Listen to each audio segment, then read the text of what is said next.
বন্ধুরা, আমার ইউটিউব চ্যানেলে সবাইকে স্বাগত। আমাদের সেই অপেক্ষার অবসান ঘটে গেল। আমার ফাইনালি চলে এলো আরআরসি গ্রুপ ডি 2025-এর ফুল নোটিফিকেশান। আগে দিয়েছিল কি, একটা শর্ট নোটিফিকেশান দিয়েছিল, সেখানে শুধুমাত্র শিট দিয়েছিল আর কিছুই দেয়নি, ঠিক আছে। তো এবারে পুরো ফুল নোটিফিকেশান, যেখানে seat, age limit, qualification, topic wise number, form fill up, সব কিছুই এখানে বলে দিয়েছে, ঠিক আছে। তো এবার দেখে নেওয়া যাক যে কিভাবে কোন, এবার ফর্ম ফিল আপের আগে শুধু এগুলো একবার দেখে নাও যে কি কি করতে হবে, ঠিক আছে। তো এবার দেখো, এখানে দেখো হচ্ছে টোটাল পোস্ট কতগুলো দিয়েছে এখন, 32,438, 32,438। আগে যা ছিল এখনো তাই দিয়ে দিয়েছে।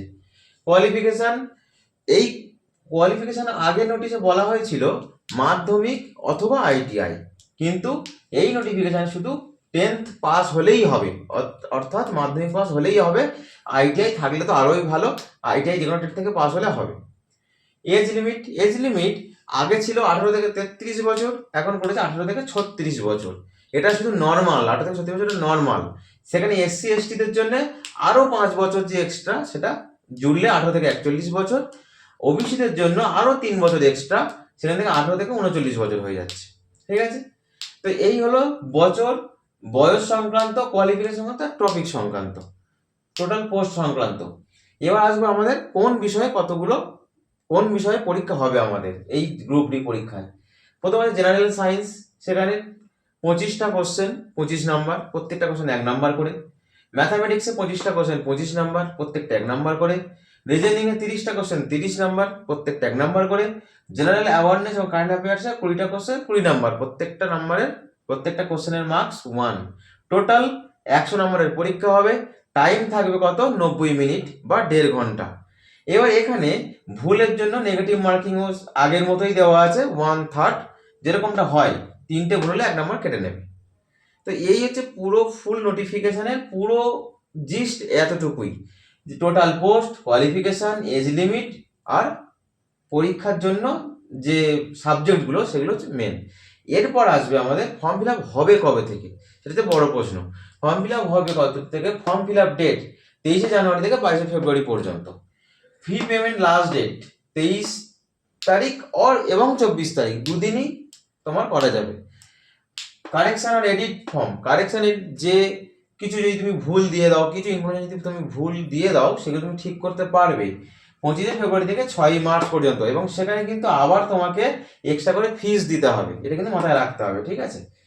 তো এই পুরো নোটিফিকেশানেই এর পরের ভিডিওতে আমি নিয়ে আসছি যে কোন পোস্টগুলো ভালো, কোন পোস্টগুলো তুলনামূলকভাবে হার্ড, কোনগুলো ইজি, কোনগুলোতে তুমি অনেকটা নিজের মতো করে কাজ করতে পারবে আর কোনগুলোতে নিজের মতো করে কাজ করতে পারবে না, সেরকম একটা ব্যাপার আছে।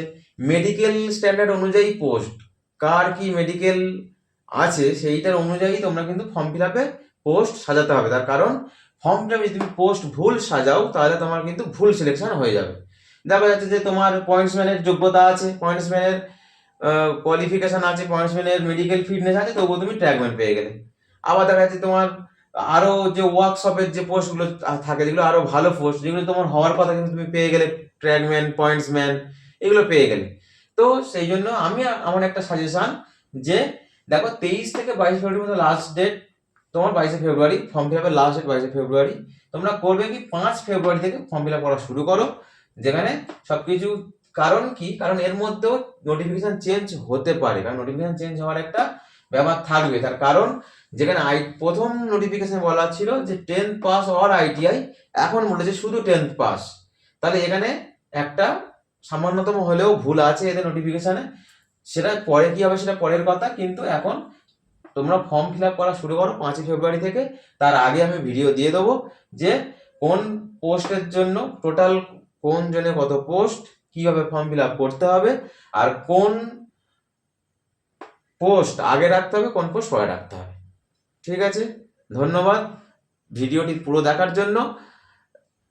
এই ভিডিওটি এরকম আরো ইনফরমেটিভ ভিডিও পেতে গেলে চ্যানেলটিকে লাইক করো, কমেন্ট করো, শেয়ার করো বেশি করে, আর সাবস্ক্রাইব করে দিও।